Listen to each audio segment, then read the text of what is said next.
Partons maintenant en Ardèche pour découvrir aujourd'hui la Baume, un village médiéval niché dans des falaises. Jean-Marie Delot et Eric Napis s'y sont promenés pour nous. Voici un mariage d'amour et de raison symbolisé par un pont submersible et des baignades rafraîchissantes. Fait rare, le cours d'eau qui traverse la Baume porte le même nom. Entouré de falaises et de roches magnifiques, la Baume est une commune pittoresque classée village de caractère avec des vieilles demeures à arcades ouvertes et voûtées. Bonjour, bonjour. Monsieur mon facteur préféré, bonjour. Comment vas-tu? Ça va bien. Jean-Claude, enfant du pays et facteur du village, bat le pavé quotidiennement, témoin privilégié de l'évolution de la Baume. Il y a 30 ans de ça, le village était quand même pratiquement en ruine.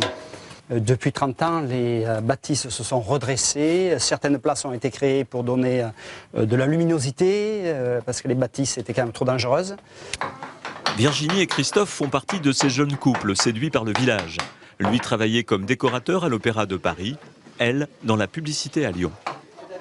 Avec Virginie, on a décidé de quitter Paris et de monter ce projet ici et de faire, nous on fait du siège, fauteuil, banquette, accessoires, décoration. C'est un cadre idéal pour créer, pour imaginer, pour inventer. Village de caractère et bistrot de pays. La mère et son fils travaillent dans le même établissement. Pierre en salle, Lily au fourneau, mais ils choisissent ensemble des recettes uniquement à base de produits ardéchois. C'est une daube aux agrumes et au chardonnay. Voilà. Moi, ma grand-mère tenait un restaurant à Ruons, elle aurait 120 ans maintenant. Donc on est attaché à ces vieilles recettes. On a calé une gamme de producteurs après des années de travail sur lesquels on s'appuie régulièrement, avec qui je m'accroche régulièrement aussi parce que c'est comme ça, mais avec qui je suis très content de travailler parce qu'ils ont des vraies compétences. Franchement, on peut le dire haut et fort, il y a des artisans en Ardèche qui sont très bons. Le fameux rocher des curés, l'arrière du rocher des curés. L'après-midi, le facteur change de casquette. Jean-Claude devient guide et fait partager l'amour de sa commune. Pendant la Révolution, des prêtres réfractaires se cachaient dans ce rocher, baptisé depuis Rocher des Curés. Petit privilège, le facteur nous emmène dans ses jardins secrets, des jardins suspendus magnifiques du 19e siècle. On est sur un des multiples jardins suspendus que comporte la Baume. La Baume est bien connue pour ses jardins suspendus. On en voit l'exemple ici même.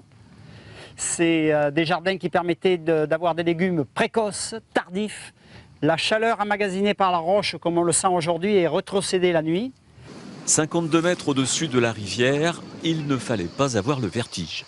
Dans ces jardins, ils y mettaient toujours une rangée de vignes le long en bordure et avec tenues par des piquets en bois et du fil de fer. Ce qui permettait, quand ils jardinaient et tout ça, donc ils reculaient, puis à un moment donné, quand leur postérieur était accroché aux vignes, ça signifiait qu'il fallait faire attention, qu'il y a le danger et puis après qu'il y avait le grand vide.